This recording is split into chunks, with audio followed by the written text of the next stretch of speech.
Yeah, yeah, escuché. Yo recuerdo siempre que decían que era diferente.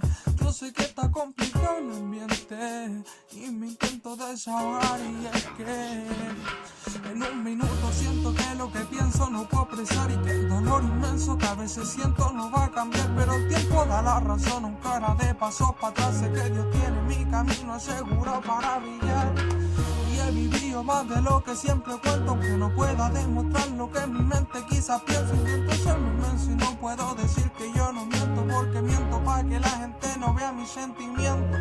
Intento hacer cosas distintas a los demás para que la gente se dé cuenta que en el rap yo tengo versatilidad. He visto y siento cosas que no les deseo a nadie, no sé si está bien sentirla para mi corta edad. Háblenme cuando la muerte ya se les pare enfrente, les joda la mente y contra ella tengan que guerrear. Por mi más malo hecho siempre me caigo, yo sigo al frente aunque las circunstancias no se quieran dar. Está complicado el ambiente y ya no confío en la gente, todos ocupan máscaras por la espalda doblar. Te querés ver bien pero no mejores que ellos, yo me esmero para conseguirle casa a mi mamá. Yeah, yeah, un desahogo. Compartan, yeah.